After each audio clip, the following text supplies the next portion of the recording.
Como se dieron cuenta, me quise enfocar en un aspecto que yo encuentro fascinante de nuestro universo, que es que está súper bien ajustado para tener vida.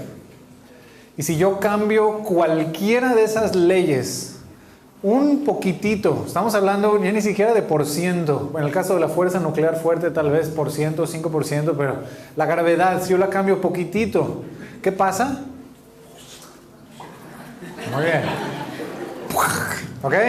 El universo ya no funciona. No puede haber un universo que sostenga seres vivientes, que tenga seres vivientes. ¿No les parece a ustedes eso fenomenal? No sé qué otra palabra encontrar. Esto es algo, por si acaso alguien se pregunta, esto no es algo que si yo le digo a un científico secular lo va a negar. Esto está muy aceptado. De hecho, por eso me quise enfocar en este argumento. Porque una de las razones por las que yo creo que es muy potente, poderoso, es porque está aceptado esto casi en todo el mundo científico, incluyendo los ateos y los agnósticos, están conscientes de este problema. Insisto, ustedes pueden buscar en Google fine tuning o algo así, y les va a salir un montón de información, ¿sí?, sobre cómo las leyes que se han descubierto a través de los siglos están sumamente bien afinadas para permitir seres vivientes. Ahora, si yo soy un ateo o un agnóstico, ¿cómo respondo a esto? Vamos a ver, porque siempre es bueno ver los dos lados, ¿sí? ¿Qué es lo que diría el otro lado? ¿Cómo respondo yo a esto? ¿Cuáles son las mejores respuestas que tienen ellos? ¿Alguien me dice? ¿Alguien sabe? Quisiera darme una idea. De hecho, ¿quién ha oído hablar de una cosa que se llama el principio antrópico? Levante la mano. Muy pocos. Ok, gracias. ¿El resto no ha oído hablar de una cosa que se llama el principio antrópico? Ok. Ahí les va. ¿Cómo respondo yo si soy un ateo o un agnóstico a lo que les acabo de mostrar? Ahí les va. La primera respuesta es, mira, Pedro, es que sí, obviamente está todo muy bien ajustado para que haya seres vivientes en nuestro universo. Pero eso no nos debe de sorprender, porque si no, no estaríamos aquí para hacer la pregunta. ¿Qué les parece esa respuesta? ¿Está buena la respuesta o mala la respuesta? En mi opinión, ni siquiera es una respuesta, pero ustedes pueden buscar, insisto, anthropic principle o principio antrópico en español, y les va a salir un montón de información. Pero aunque no lo crean, esto es una de las explicaciones que hay. Esta es una de las mejores explicaciones que hay a este hecho que les acabo de mostrar.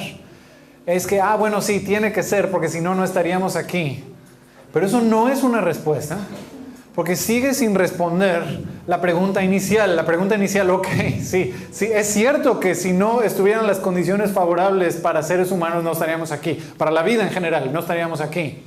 Pero la pregunta es, ¿cómo se generaron esas condiciones tan favorables, dado que ya vimos que no es nada obvio? No es nada obvio, incluso ustedes y yo tratando, vamos a afinar la fuerza de gravedad. Voy a hacer un universo, lo voy a afinar un poquito, voy a hacer otro, no me salió bien, otro, lo voy a afinar un poquito mejor. Yo creo que tendríamos que tratar 1000 veces hasta que nos saliera un universo bien hecho. Y ellos dicen, no, pues es que se hizo tal vez solo, o no sabemos, pero sí, obviamente las condiciones se reunieron y pues por eso estamos aquí. No es una respuesta. Y es como si imagínense que yo voy en avión y de repente mi avión se cae y yo soy el único sobreviviente, ¿sí?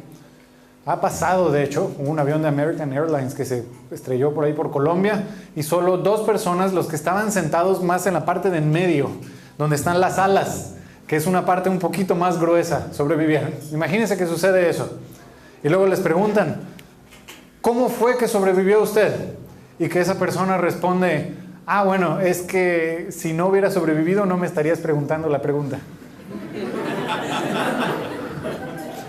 No es una respuesta, la pregunta sigue ahí. ¿Cómo fue que usted pudo sobrevivir? Y tal vez una respuesta es, es que yo estaba sentado justo en la parte del medio, ahí alcanzó a aguantar el metal, mientras que en el resto del avión no, etcétera, etcétera. ¿Sí? Sea la explicación que sea. ¿Cuál es la mejor explicación al hecho de que nuestro universo está tan bien ajustado para vida, dado que no es obvio que tiene que ser así? No hay nada que nos diga que la constante de la gravedad tiene que tener ese valor. Nada. ¿Cómo es que tiene ese valor? ¿Cómo es que todas las constantes del universo tienen el valor que tienen? Entonces, esta es una de las explicaciones que hay. No me satisfacen, no sé ustedes. ¿Alguien sabe cuál es la segunda explicación? También muy común. ¿Alguien sabe? Segunda explicación a este problema. Quizás puede ser el azar, como explica Stephen Hawking. El azar. ¿Y qué teoría? ¿Alguien sabe específicamente qué teoría dice o tiene Stephen Hawking? Puede ser una explicación que tiene que ver con la teoría del multiverso. Eso mero. La segunda explicación que muchas veces sale a este hecho que les acabo de decir del fine tuning es el multiverso. ¿Alguien ha oído hablar del multiverso? Esto es una idea mucho más, mucho más popular. ¿Cuál es la idea? La idea es la siguiente: nuestro universo no es el único. Hay muchos otros universos. Cada universo tiene sus leyes de la naturaleza, sus leyes de la física, de la química, etc. Cada universo tiene leyes diferentes. Por ende, ya vimos que obtener un universo con las leyes justas para la vida es muy difícil. Por ende, la mayoría de estos universos, ¿cómo serían? Aburridos, horribles, inhóspitos, mugreros, como decimos en México, ¿sí? Mugreros de universo. Pero de repente, Pedro, tal vez, de entre, yo qué sé, millones o billones de universos, tal vez sale uno, Pedro. No, de hecho tendría que ser más de billones, ¿eh? Hay gente que ha hecho los números, tendría más de miles de millones de universos. Tal vez uno puede salir con las condiciones suficientes para tener vida. ¿Qué opinan ustedes respecto a esta teoría?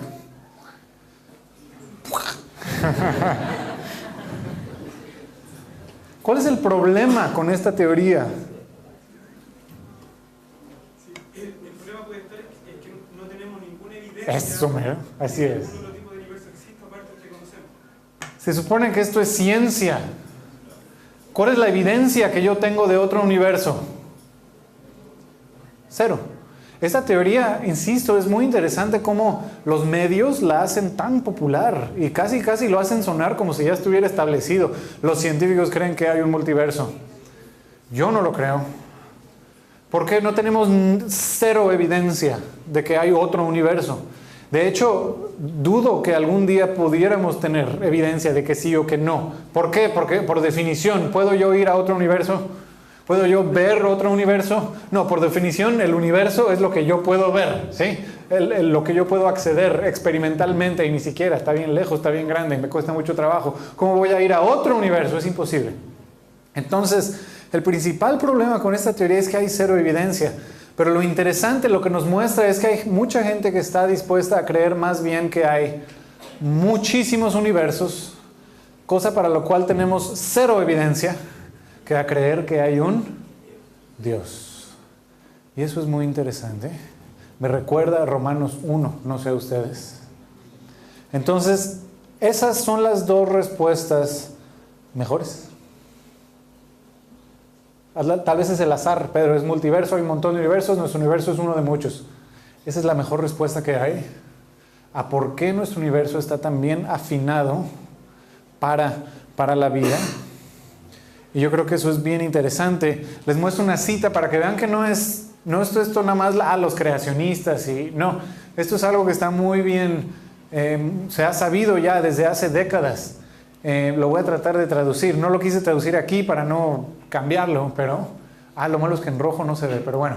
El gran misterio no es por qué hay energía oscura, el gran misterio es por qué hay tan poca energía oscura, dice Leonard Susskind de Stanford. No es precisamente la universidad más cristiana del mundo. En una junta, en una reunión en el 2007 de la Asociación Americana para progreso de la ciencia, ¿sí?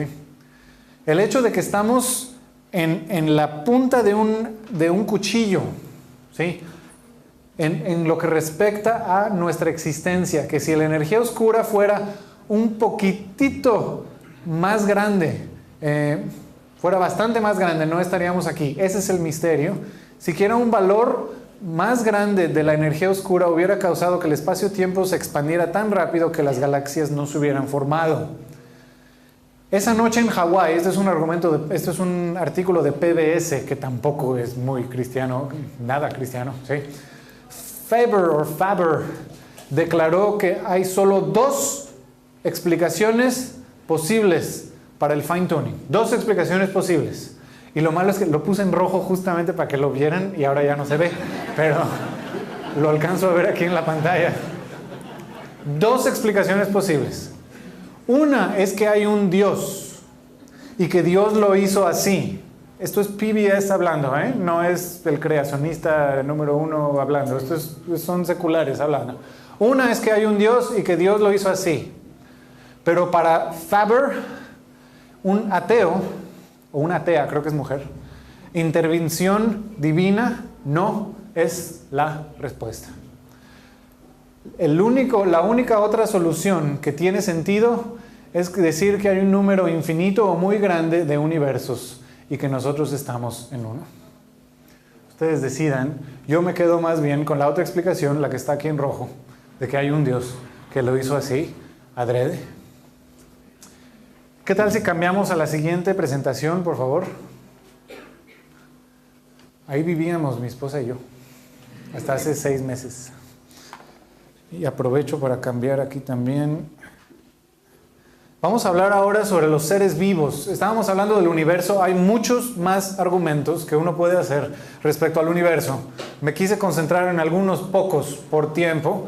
Lo mismo en cuanto a lo que tiene que ver con los seres vivos. Hay muchos argumentos. No voy a poder cubrir todo, pero me quiero enfocar en algunas cosas bien importantes. ¿Ok? Déjenme hacerles una pregunta. Si yo voy caminando por el campo o lo que sea, y yo me encuentro con algún objeto o alguna situación que cumple 2 requerimientos. Primero, cumple una función específica. Es un objeto, un aparato tal vez que cumple una función específica. Y número 2, que para poder cumplir esa función específica requiere de mucha complejidad. ¿Qué concluyo?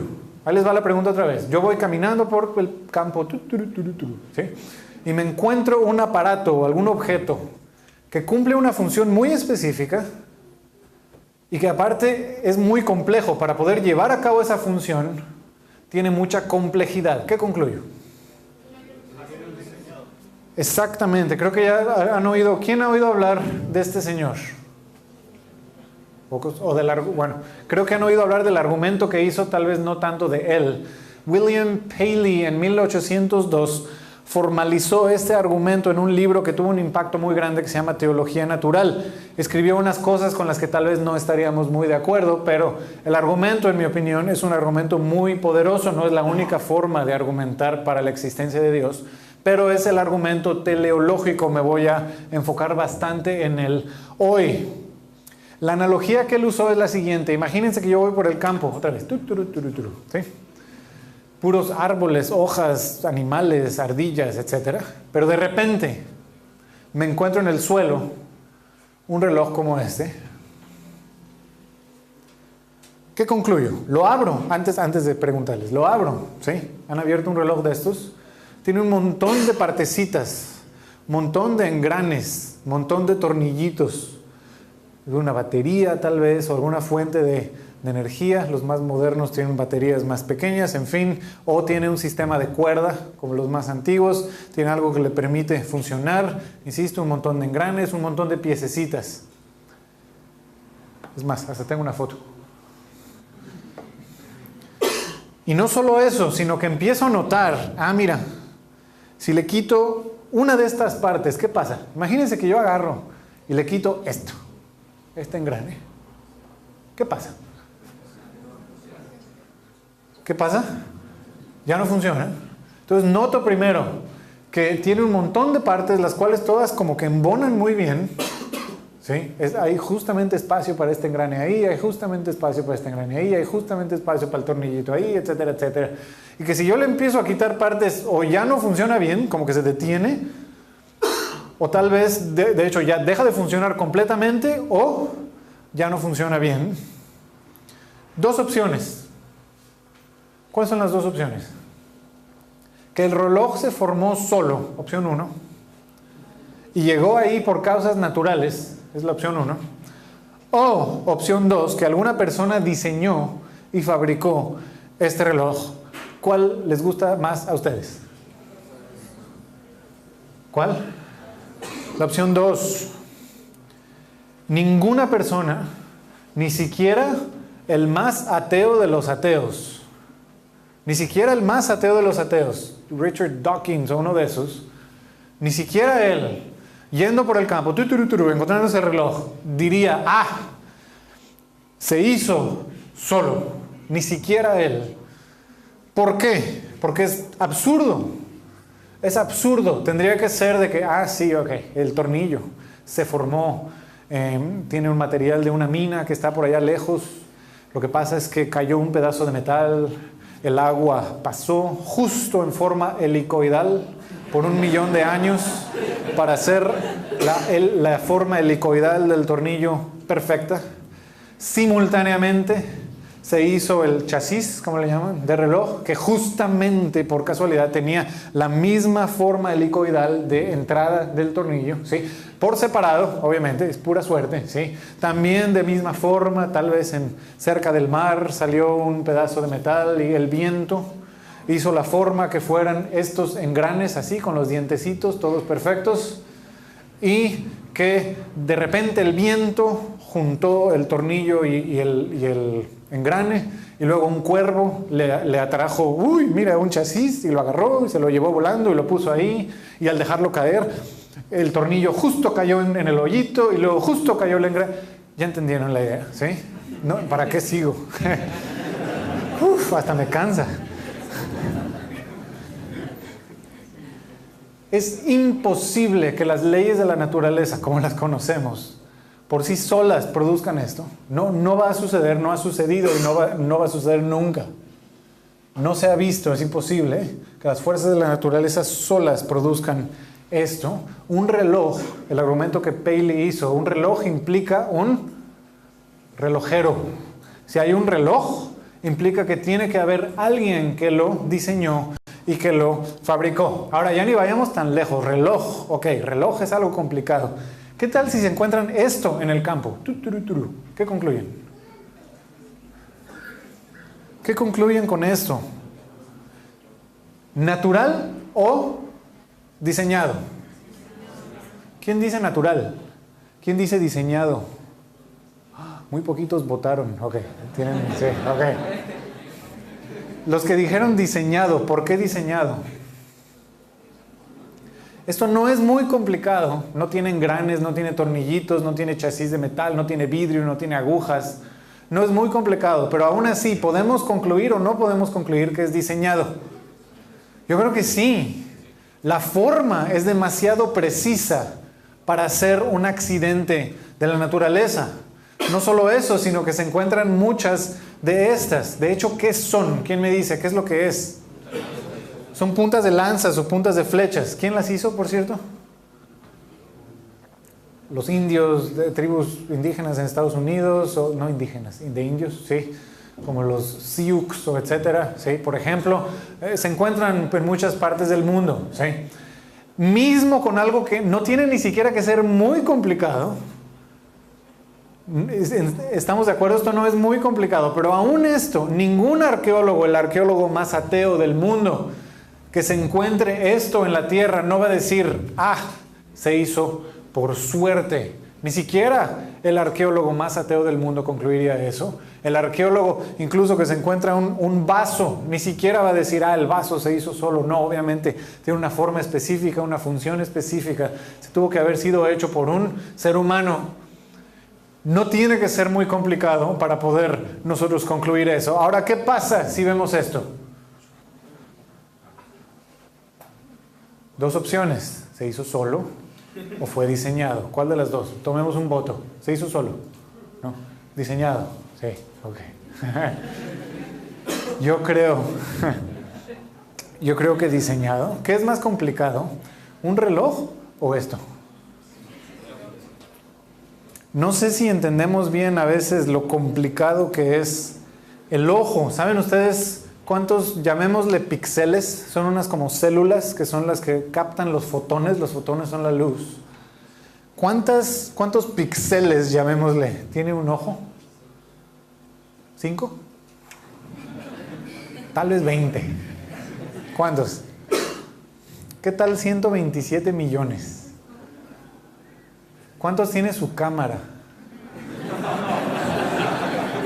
Por lo general anda por los gigapíxeles, ya ni me acuerdo, en fin, mejor ni digo nada. ¿Megapíxeles? Megapíxeles, o sea, millones. El nuestro tiene cientos de millones de píxeles. ¿Okay? La información al cerebro, ¿cómo se transfiere? ¿Alguno de ustedes sabe?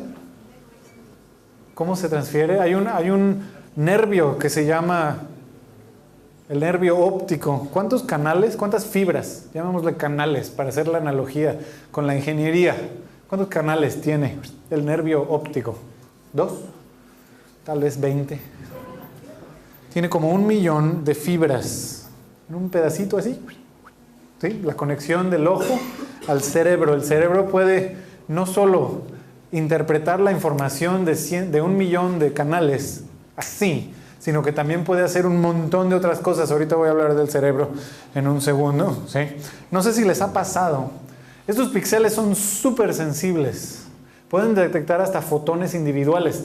¿Les ha pasado de que están viendo el paisaje de noche tal vez? Súper bonito. Tal vez Santiago, después de que llovió, se ve ahí en el cerro. ¿Cómo se llama el cerro? San Cristóbal, ¿no? ¿Sí se llama San Cristóbal? Sí, ok.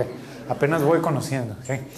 Cerro San Cristóbal, se ve precioso todo Santiago y tú dices, ah, qué precioso, ya está tu polola o tu esposa, y, ah, mira mi vida, qué precioso, ¿sí? Voy a tomar una foto, ah, sí, le tomas la foto, mi vida, para el recordar este momento tan especial, y luego ves la foto y ¿qué pasa? No se ve nada, o se ve todo movido, ¿sí? De hecho, para tú poder tomar una buena foto de noche, ¿qué tienes que hacer? Agrandar el tiempo de exposición, el diafragma al máximo, y agrandar el tiempo de exposición varios segundos. Tienes que quedar así sin mover las manos. ¿Qué pasa si te mueves tantito? La foto sale toda movida, ¿sí? El ojo no hace eso. El ojo es mucho mejor que cualquiera de las cámaras que existen. Tal vez puede haber una cámara que tenga más píxeles, se ha hecho pues una monstruosidad así, que consume muchísimo más energía, ¿sí? Entonces, aparte de eso, por cierto, ¿les ha pasado que se ajusta el ojo? ¿Han visto cómo el tamaño de las pupilas cambia? El ojo se puede ajustar súper rápido a ver pocas cantidades de luz y luego a ver grandes cantidades de luz. Todo por ajustar los músculos del iris, ¿sí? Y eso ustedes y yo ni siquiera nos damos cuenta. Es una máquina complicadísima el ojo, más complicada que cualquier máquina que haya hecho el ser humano. De hecho, es tan difícil o es tan complicado el ojo que cuando se descompone, lo podemos arreglar muchas de las veces, el ojo. Por más cirujano y por más que entendamos cómo funciona, no lo podemos arreglar. Así de complicado es el ojo. Ahora, ¿qué tal el cerebro? Les pregunto, ¿quién es superior? ¿El cerebro o una computadora? Quiero mostrarles un diagrama que saqué de Scientific American, que no es creacionismo hoy, ni nada por el estilo, ¿sí? Scientific American es muy anti-Dios, ¿ok? El tamaño en verde de estos círculos que ven aquí representa la capacidad para guardar datos, ¿ok? Por ejemplo, megabytes o gigabytes. Ustedes todos conocen eso en esta generación, ¿sí? Las lamparitas estas que ven alrededor representa la consumación de, así se dice, consumo, perdón, de potencia. Mientras más de estas lamparitas significa que consume más. Y por último, esta como espiral azul representa la velocidad de procesamiento. Mientras más grande sea la espiral, mayor velocidad de procesamiento. La computadora más potente del mundo, no sé si sabían cuál es, se llama K-Computer. Está en Japón. Fujitsu dice aquí, no sé si alcanzan a leer. Alcanza a guardar o almacenar 30 cuadrillones de bytes. No nos dice mucho eso, pero un cuadrillón es 10 a la 15. Y tiene más o menos esta velocidad de procesamiento. Eso se mide en megaflops. No nos enfoquemos mucho en lo que significa un megaflop, pero nada más comparen el tamaño, ¿sí? Ok. Entonces tiene mucha velocidad y tiene mucha capacidad para guardar datos. ¿Cómo se compara el cerebro? Nada mal. Este es el cerebro humano. Nada mal se compara con la mejor computadora carísima, enorme, costosísima. No se compara nada mal el cerebro humano. Y ahorita vamos a ver específicamente en qué. De hecho, es más, comparemos el cerebro humano con el iPad 2. Aquí está el iPad 2. Y el iPad 3 no creo que sea muy diferente. Y el 4, ya estamos en el 4, lo que sea, sí. Miren nomás qué cochinadita. Sí. 64 billones de bytes, o sea, 64 gigabytes. Este es el lenguaje en el que más estamos acostumbrados. Cuando yo era adolescente era más bien megabytes. Ahorita ya 3 órdenes de magnitud más grande, en fin. Y 170 megaflops, ni siquiera se ve la espiral azul. Mientras que el cerebro alcanza a almacenar muchísimo más cantidades de datos. ¿Sí han notado la capacidad de memoria que tiene el cerebro humano? Por mucho excede la de un iPad. Y la velocidad de procesamiento por mucho excede la de un iPad. ¿Sí? Ahora, son muy pocas las computadoras que tienen mayor la capacidad que un cerebro.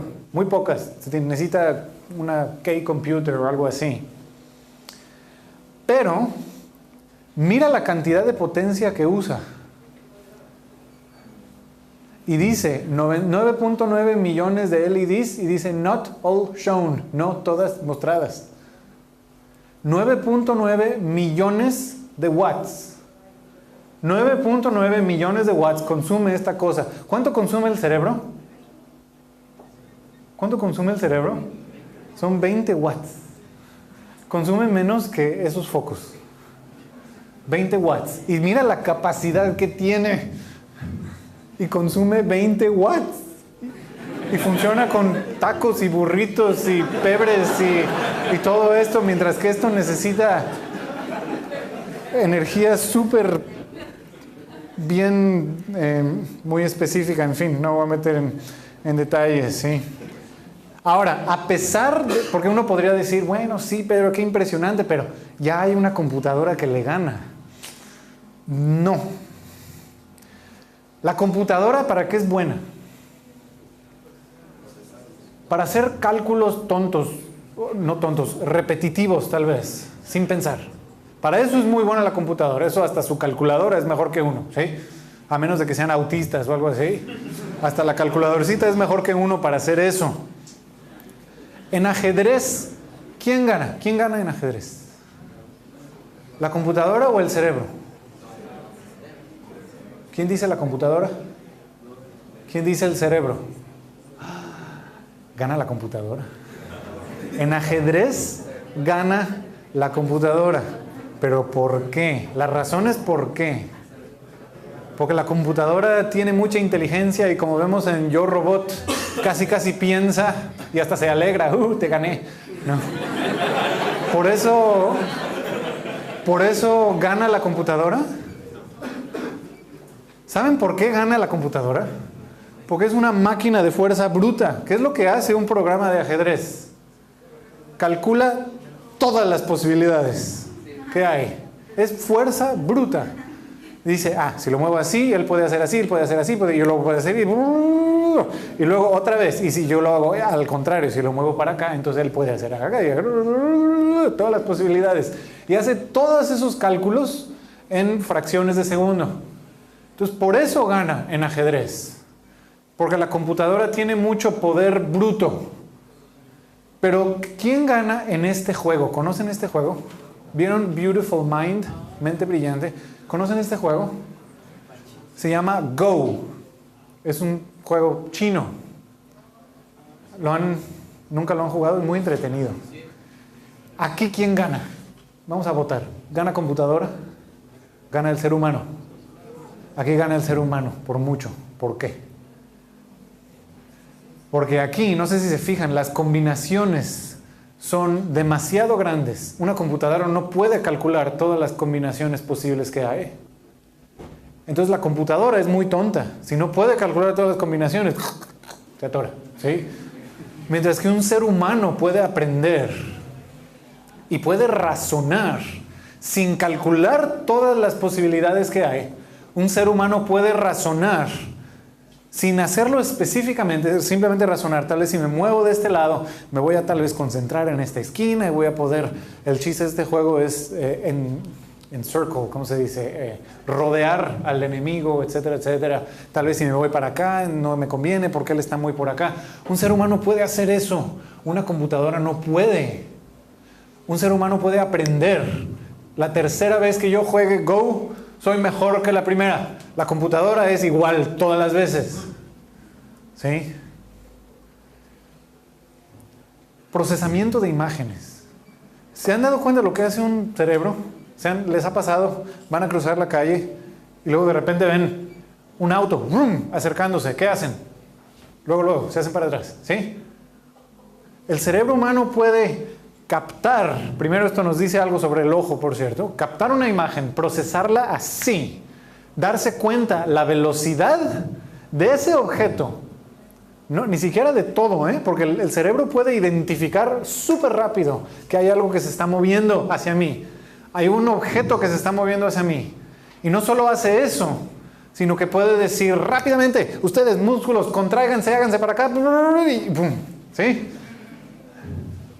Una computadora, un robot, ¿puede hacer eso?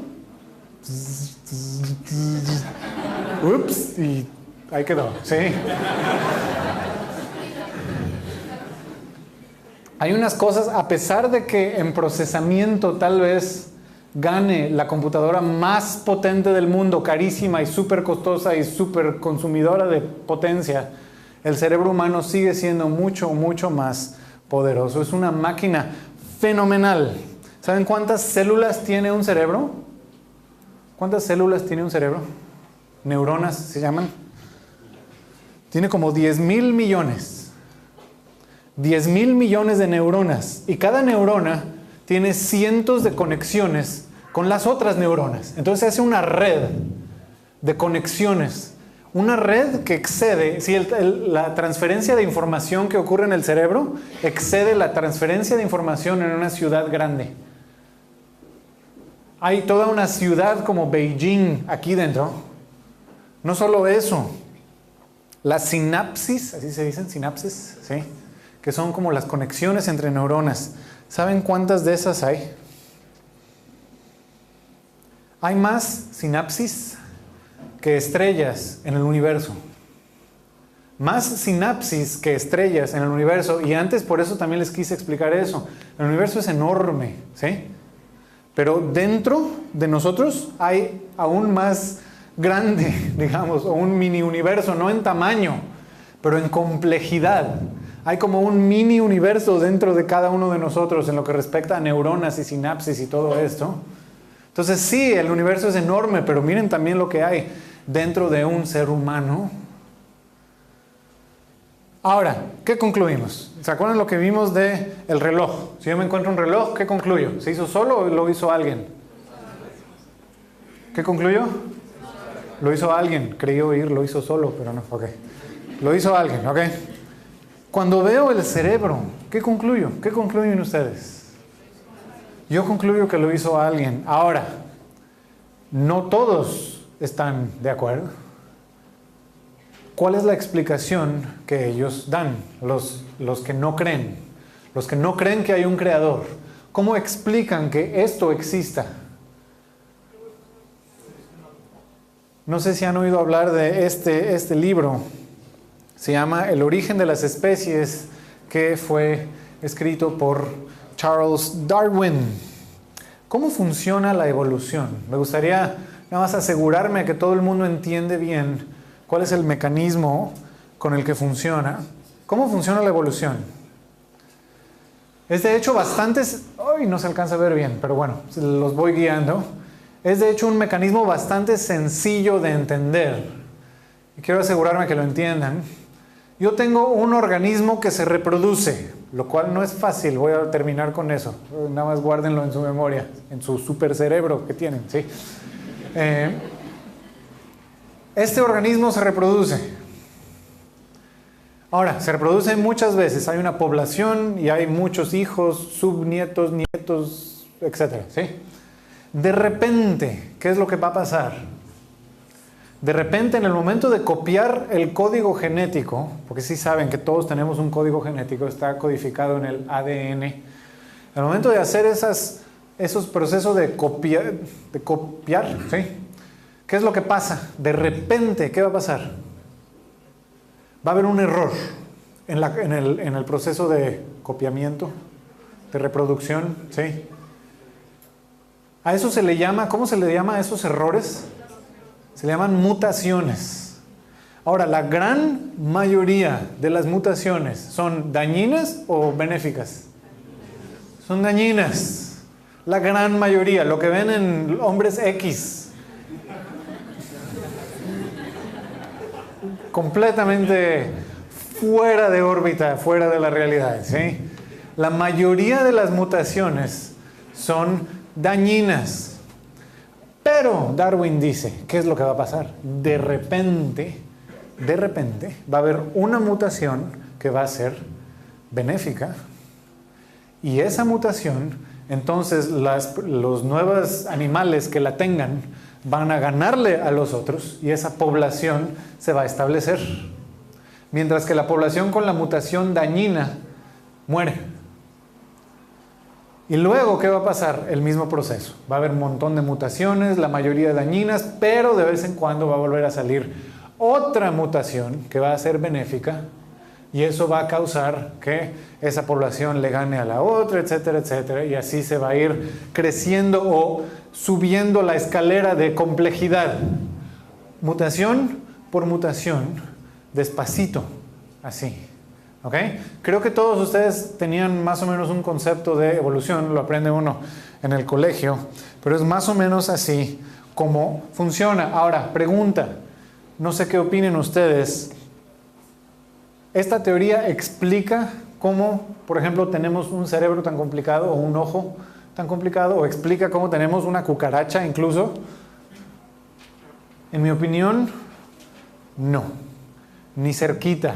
Pero ni cerquita, ni cerquita. De hecho, en mi opinión, la teoría de la evolución ni siquiera merece el nombre de teoría científica. Más bien es una colección como de anécdotas y cuentos que no tienen el rigor que tiene una teoría científica. Una teoría científica es como la teoría de la gravedad de Newton. Puedo hacer cálculos. Puedo predecir qué es lo que va a pasar. Ok, la voy a aplicar ahora a esta galaxia. Me predice que sucede esto y esto. Y todo lo que se observa está en acorde con la teoría de la gravedad. Eso es una teoría científica. Es rigurosa. Se puede probar. Puedo hacer un experimento para ver tiene o no tiene razón. La teoría de la evolución, como se dice, es que tarda tanto tiempo. Justamente no se puede demostrar en el laboratorio. Pero no solo eso, sino que no hay ecuaciones. Son puras historias. No sé si entienden a lo que me refiero con historias, como cuentos. El otro día venía en el avión y pusieron un documental y salió una profesora que decía, es que sí, a las mujeres les gusta el rosa porque en tiempos de la prehistoria la mujer tenía que cocinar y entonces la mujer tenía que saber identificar rápidamente los frutos que se veían más apetitosos o algo así. Pero de la misma forma yo puedo sacar otra explicación que me diga, a la mujer le debe de gustar más el negro porque Yo qué sé, en tiempos de la prehistoria la mujer estaba adentro cocinando y entonces como no había foco estaba oscuro. Entonces, pero claramente no es cierto. ¿A ustedes les gusta más el rosa o el negro? Creo que el rosa, ¿sí? A nadie le gusta el negro. Entonces yo puedo sacar una historia así, que me explique casi cualquier cosa. Y la evolución es mucho de eso. Mucha historia, mucho cuento, cero ecuaciones. O muy pocas ecuaciones, muy pocos números. Los números, de hecho, los tienen que cocinar mucho para que dé algo interesante. Ahora, quiero dar nada más 2 argumentos. Hay muchísimos argumentos contra la evolución. Muchísimos. Me quiero enfocar en 2, porque no tengo mucho tiempo. Me quiero enfocar en 2 nada más hoy. Los que yo considero son los más fuertes. El primero tiene que ver con fósiles. ¿Saben lo que es un fósil? ¿Qué es un fósil?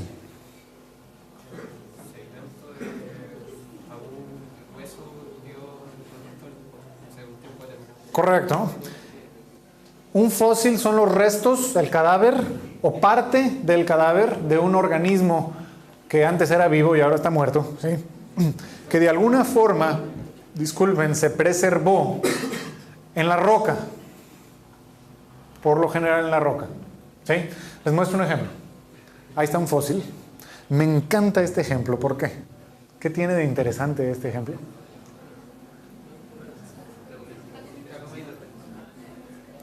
Bien interesante. Es un pescado que ¿qué está haciendo? Se está comiendo a otro pescado. ¿Qué nos dice eso sobre este fósil? ¿Murió rápido o murió despacio? Tuvo que ser enterrado y por ende morir súper rápido. Estaba comiendo, ahí murió, ¿sí? Algo pasó que murió súper rápido. La mayoría de los fósiles, yo creo que fueron enterrados de esta manera, de manera rápida. En fin.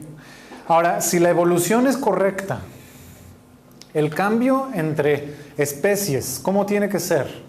¿Puedo cambiar de gato a perro en 1 año? ¿En 100 años?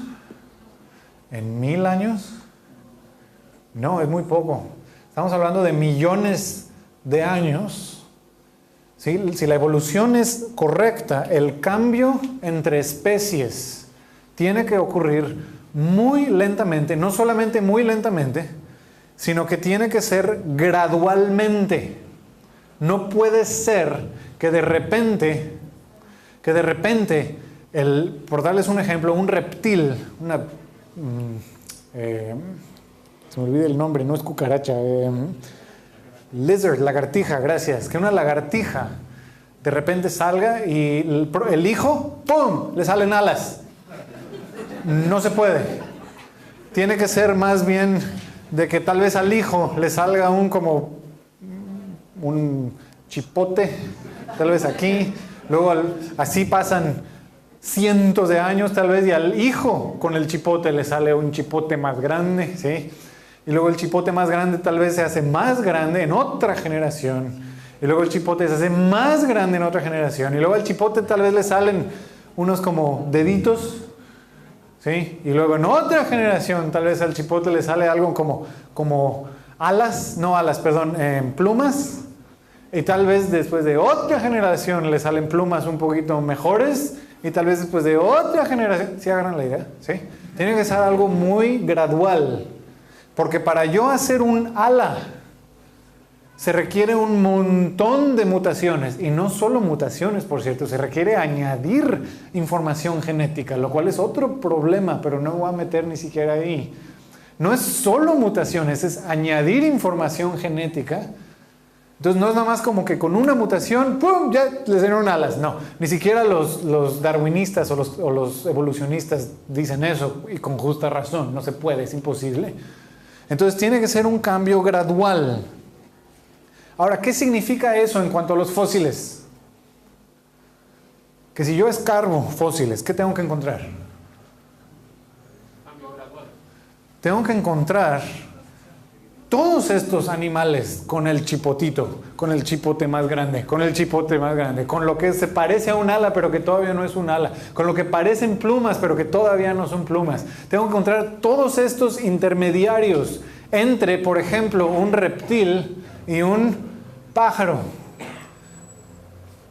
Y no es casualidad, por cierto, que agarro reptil y pájaro, porque la historia que nos dicen los evolucionistas es esa, que los pájaros descendieron de los dinosaurios, que son como reptiles, ¿sí? Ahora, la pregunta, ¿están o no están esos fósiles? Todos estos con los chipotitos y el ala que es casi ala y las plumas que son casi plumas, ¿están o no están? No están. No están.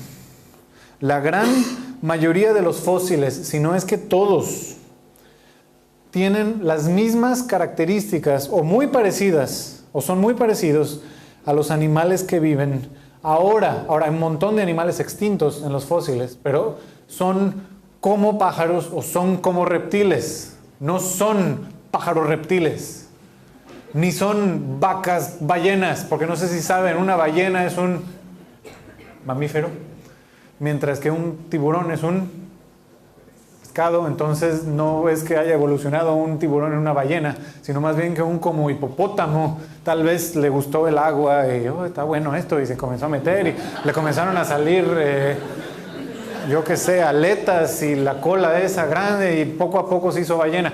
¿Dónde está el hipopótamo ballena? No está. ¿Dónde está el pájaro reptil? No está. No está.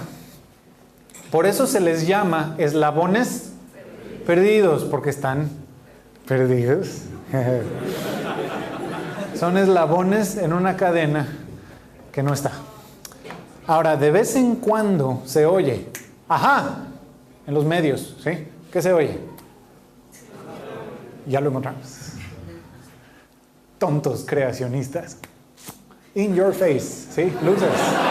¿Sí?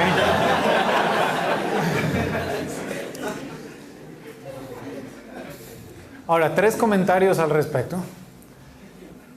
La mayoría de las veces estos fósiles transicionales que se encuentran están muy cerca de uno de los dos extremos, ya sea reptil o pájaro, por usar esa analogía, o hipopótamo y ballena.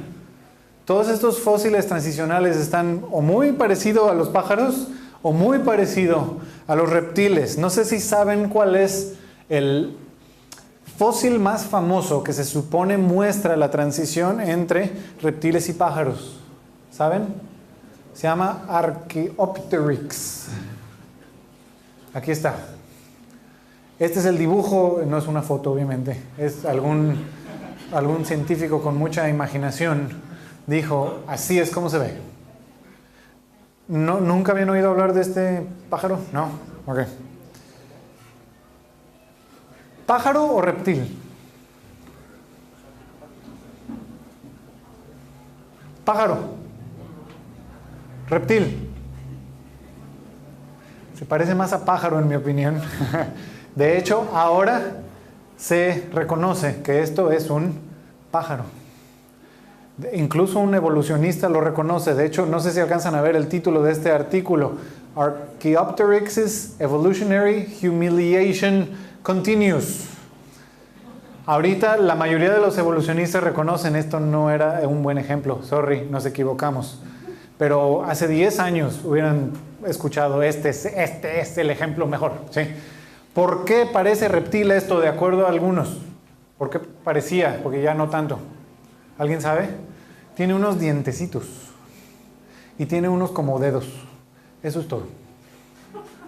Eso es lo que hace parecer un reptil a este pájaro. En realidad es un pájaro.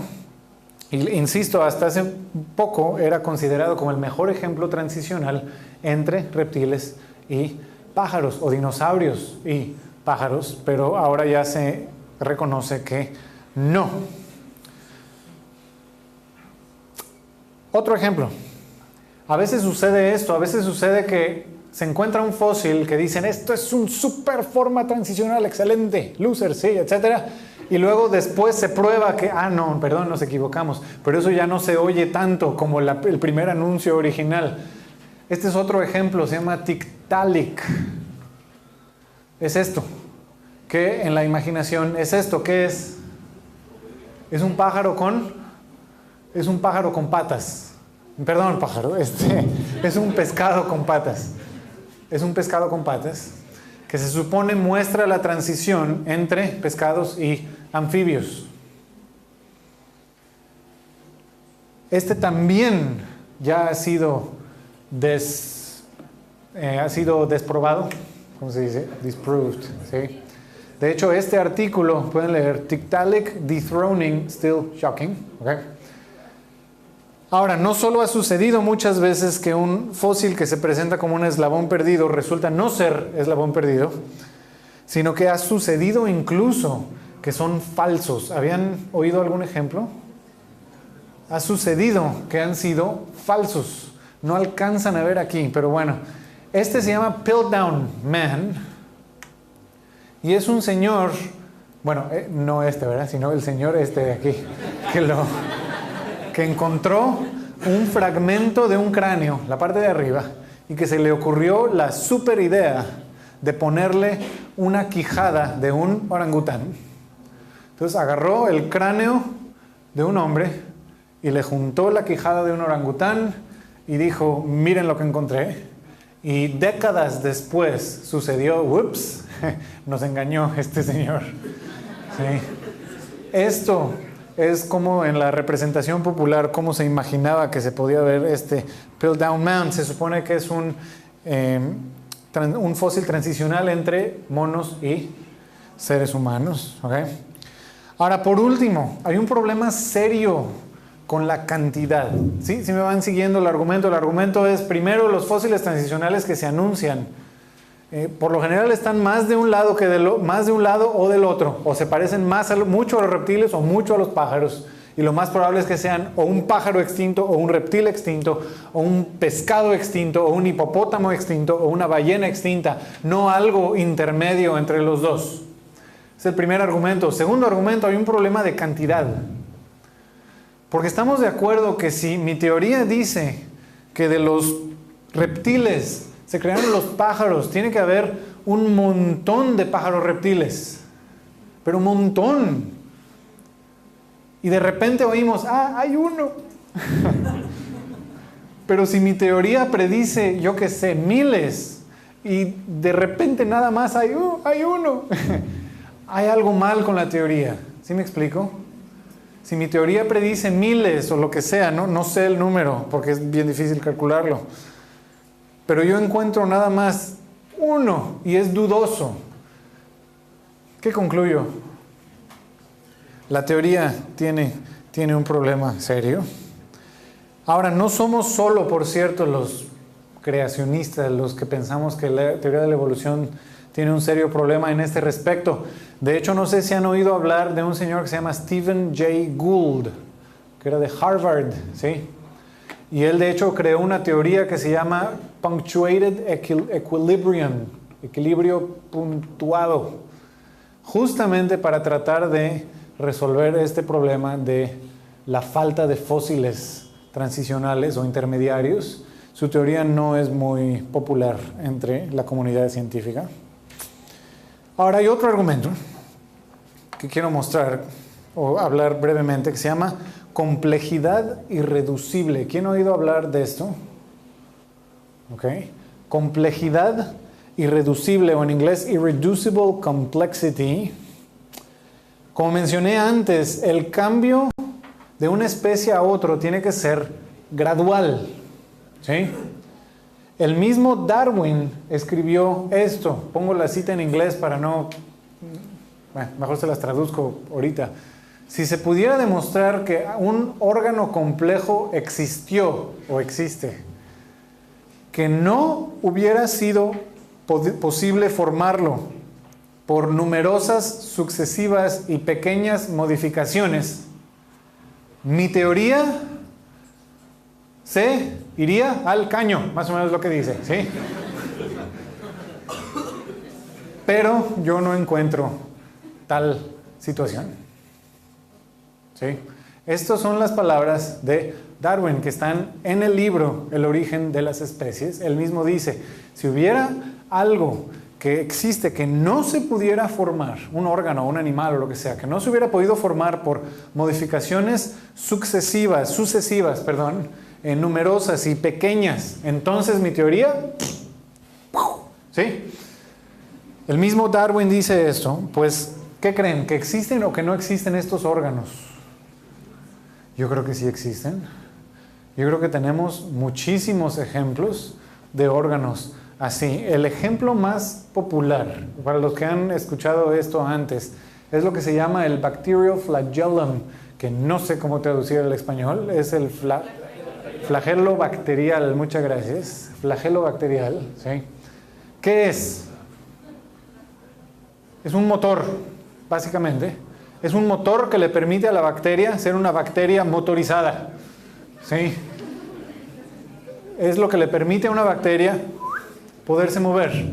Es un motor, tiene un rotor, tiene un estator, ¿sí? Tiene una membrana, tiene todas estas cosas, tiene un filamento que es lo que funciona para propelerlo, es decir, como en un barco, las estas como espiras que se mueven, ¿sí? Etcétera. Tiene todo eso, es como un motor grande, nomás que bien chiquito. Puede alcanzar, ¿alguien sabe a qué velocidad puede rotar? Puede alcanzar hasta 100,000 revoluciones por minuto. Y propele una célula, una bacteria, a 15 veces su tamaño en un segundo. 15 veces su tamaño en un segundo. ¿Sí? Es como si yo me muevo en un segundo, 15 veces esta distancia en un segundo. Es el equivalente a si yo pudiera nadar a 100 kilómetros por hora. ¿Alguien de ustedes puede nadar a 100 kilómetros por hora? Pero este motorcito lo puede hacer. Obviamente nadar porque todo esto está en líquido, ¿sí? Aquí así se ve en esa es su foto de Facebook, ¿sí?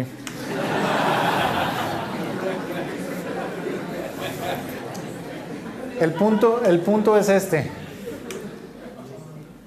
¿Cómo se puede fabricar esto gradualmente? Este es el punto. Si yo le quito cualquier cosa, le voy a quitar el filamento, ¿funciona? Si yo le quito el rotor, ¿funciona? Si le quito la membrana, ¿funciona? Cualquier cosa que le quite ya no funciona. Entonces, ¿cómo puede la evolución hacer esto? Porque con una mutación no se alcanza a hacer todo esto. Se necesitan muchas mutaciones, más que mutaciones incluso. Pero si la primera mutación no resultó en una ventaja evolutiva, entonces esa generación es igual que las otras generaciones. Entonces, si me explico, ¿cómo puede ser que esto se haya hecho por evolución? No es posible. Hay muchos otros ejemplos como este. El ojo. ¿Han visto un animal que tenga medio ojo? O que tenga yo qué sé, los párpados, el iris y todo, pero no retina. ¿Han visto eso? Un animal que tenga casi todo un ojo completo, pero sin retina. ¿Funciona? ¿Existe? No existe. ¿Por qué? Porque de nada sirve un órgano como este si no tiene todas las partes que están ahí y funcionando. Ahora termino con esto porque me quedan 2 minutos. Asumamos mismo, digamos que, ok, la evolución sí funciona. Digamos, asumamos por un segundo. La evolución sí funciona. Aún así hay un problema muy serio. ¿Cuál es? Mismo si decimos, ok, la evolución sí funciona, hay un problema muy serio. ¿Cuál es? Ok, otro. Para que la evolución comience, ¿qué necesito? Necesito, bueno, para ser más específico, necesito algo que se autorreplique.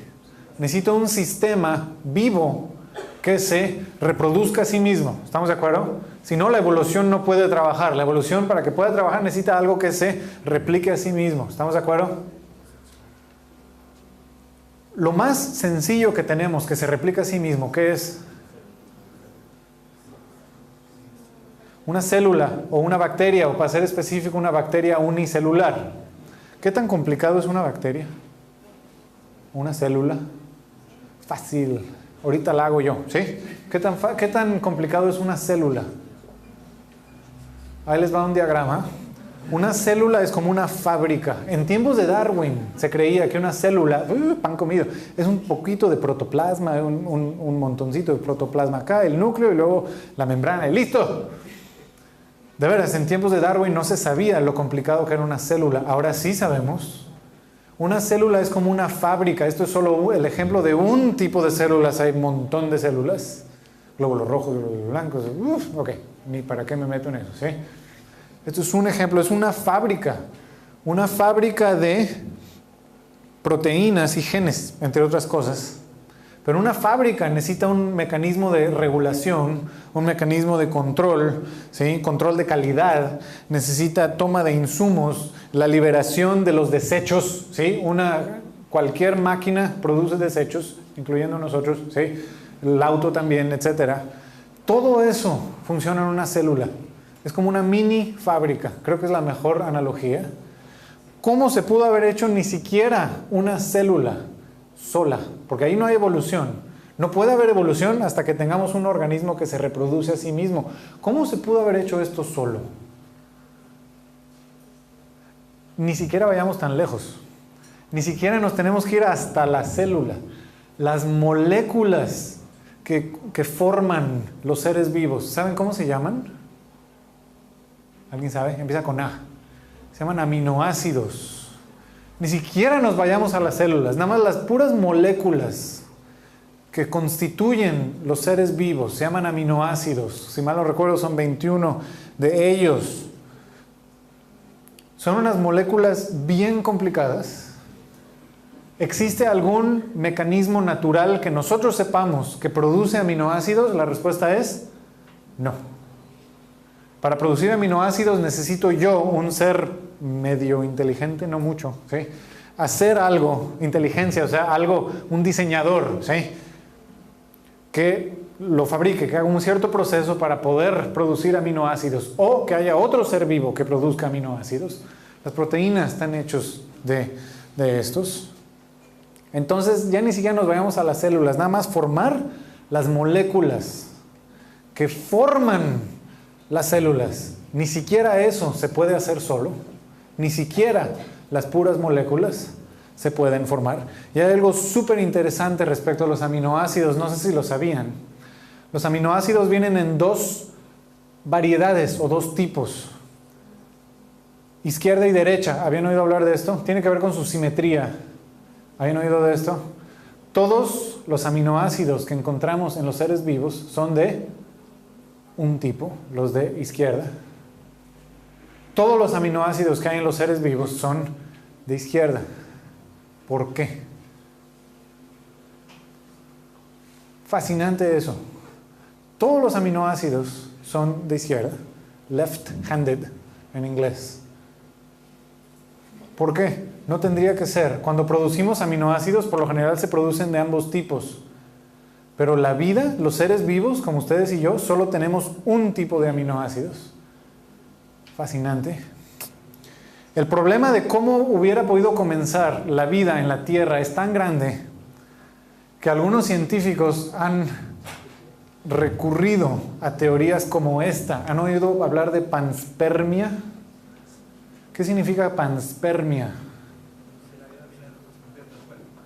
Que unos extraterrestres vinieron, plantaron la vida aquí, tal vez unas bacterias o lo que sea, y luego se fueron y dejaron que la vida, que la evolución tomara su curso. Eso es panspermia.